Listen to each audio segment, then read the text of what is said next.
With the release of the new Tomb King's starter box containing a bulk amount of very old sculpts and a decent amount of chatter online about how useful this much core really is, I asked myself, is there a better looking method of working towards 2000 points of Tomb Kings that reduces the amount of older kits and potential extra core units we don't need, while making it in such a way that's completely Games Workshop tournament legal, that means no third party or 3D printed models and no unrealistic proxies to do so.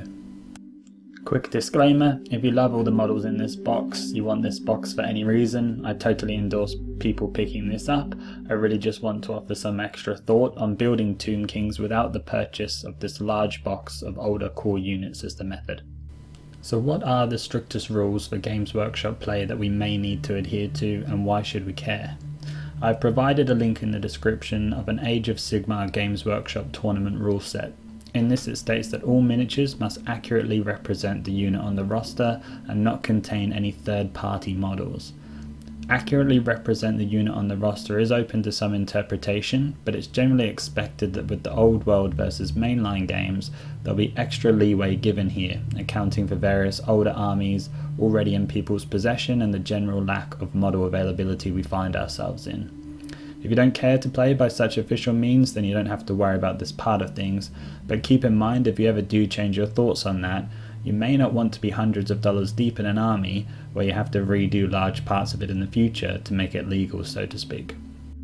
Taking a look at the starter set, as this contains all the core optional kits for the army, it could be very well that 2 of the 4 core choices are not very viable from a rules perspective, in which case we could be left with, for example, archers and cavalry collecting dust all over again and significantly reducing the cost value of the box, and to most people's assessment not looking that impressive on the display cabinet either. There could be 3 kits worth of content here that's really just not that useful. You may want 1 of every model in the range, but do you need 2?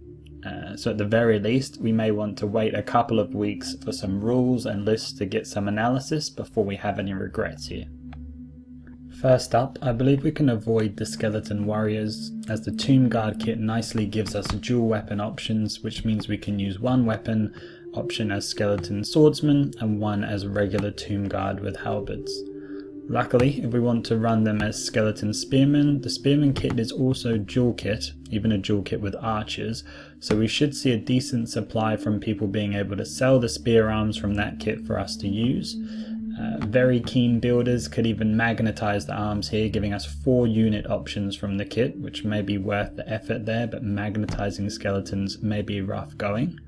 Overall, I believe you're likely to get away with these as direct stand-ins, and a shield swap may be all that's needed for a clear distinction between actual Tomb Guard and skeleton warriors if you intend to buy 2 boxes of these, giving you 40 models.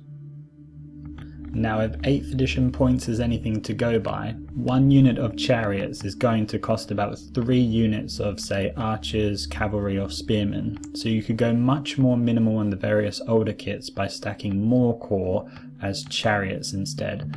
You can then spend the full allotments of your army points into rare, special and heroes, which have far newer and better looking models. So how can we pimp out those chariots a bit more? If we take a look at the Sepulchral Stalkers dual kits, it comes with 3 skeleton riders, which you won't need if you run the kit as stalkers versus knights.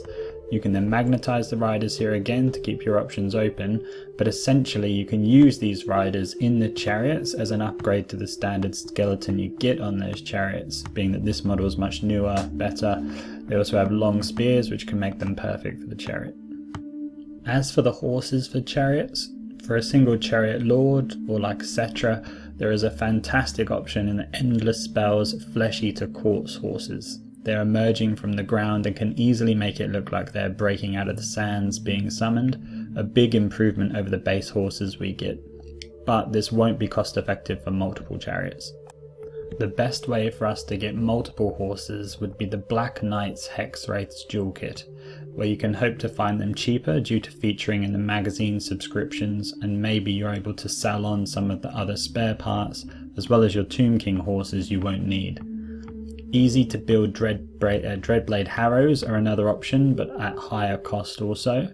The last option I really see here would be swapping out the horses altogether for something like dire wolves, but that's not really the most thematically accurate, but would look more modern. Outside of this box, but to mention the returning Lich Priest, that's a take it or leave it model. He's a little rough looking in my opinion. Luckily his equipment is very generic, meaning we can easily substitute him. I would likely avoid buying this model and try to get my hands on Khalida, a much nicer sculpt, or simply use the new Tomb King model, or even some of the older Tomb King hero models that still hold up.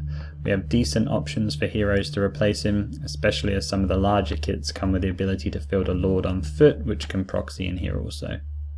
There has been some good talk around using death rattle skeletons in replacement of the Tomb King warriors. Again, the good news here is that Tomb King Warriors box contains sprues for archers, swords, spears, so there'll be an abundance of extra shields, helmets and bits for us to kit bash heavily the death rattle skeletons if you wish to do so.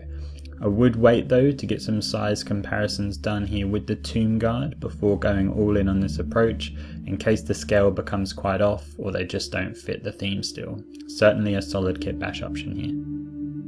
So in summary, if you were a bit put off by the older models, a kit bash Tomb Guard and chariots could make up your full core requirements, and then maybe you want to run one old kit in conjunction with them if needed, significantly reducing these kits, which are in some cases 20 plus years old in your army. So thanks for listening and good luck with building and playing your Tomb Kings very soon.